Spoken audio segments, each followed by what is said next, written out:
ہم جو سوچتے ہیں یا جو بھی خیال ہمارے دل میں آتا ہے اس کی بھی کوئی نہ کوئی وجہ ضرور ہوتی ہے۔ وہ خیال ایسے نہیں آ جاتے، دل میں تو اللہ کی طرف سے ہی ہوتا ہے۔ اکثر میرے دل میں ایک بات آتی ہے، کیا جو لوگ کسی کے لیے اچھا نہیں سوچتے کیا وہ بھی اللہ کی طرف سے ہوتا ہے؟ اس کا جواب پھر خود ہی مل گیا کہ وہ خیال شیطان ڈالتا ہے۔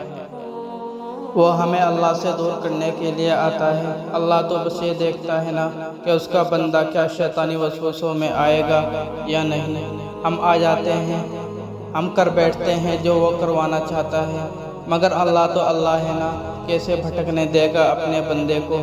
پھر ڈالتا ہے وہ خیال جس سے انسان دھیرے دھیرے اللہ کی طرف پلٹتا ہے۔ یہ وہی خیال ہے جس کا ذکر پہلی سطر میں کیا ہے میں نے۔ ہم اللہ کی طرف ایسے نہیں لوٹیں گے، ہمیں اپنی طرف لے کر جاتا ہے، لیکن ان کو جو واقعی اس کی لوٹ کے جانا چاہتے ہیں۔ اللہ تعالیٰ کو بھی ہم سے یہی مطلوب ہے کہ ہم اسے یاد کریں، ہم اس سے محبت کریں، ہم اسے بار بار بلائیں، اس کے پاس جائیں۔ مگر مسئلہ پتہ کیا ہے؟ ہم انسان اس کے پاس جاتے ہی تب ہیں جب دنیا ہمیں توڑ چکی ہوتی ہے، جب ہمارے اوپر کوئی مشکل ہوتی ہے۔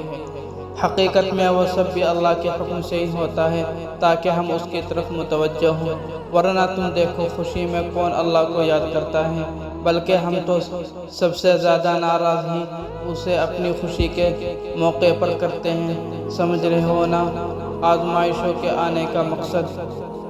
کبھی کبھی انسان کا دل کسی چیز کے لیے بہت تڑپتا ہے، اتنا کہ اس کے لیے صبر کرنا بھی مشکل ہو جاتا ہے۔ انسان ہر روز اس چیز کو حاصل کرنے کے لیے ہر اس لمحے دعا کرنے کی کوشش کرتا ہے نا، جو لمحہ دعا کے لیے افضل ہے، اور اس کی آنکھیں اپنی مانگی ہوئی دعا کے قبول ہونے کے انتظار میں ہر روز دھیرے دھیرے تھکتی رہتی ہے، اور یہ تو بھول ہی جاتی ہے کہ اللہ نے ہر چیز کو عطا کرنے کا ایک مخصوص اور بہترین وقت مقرر کر رکھا ہے۔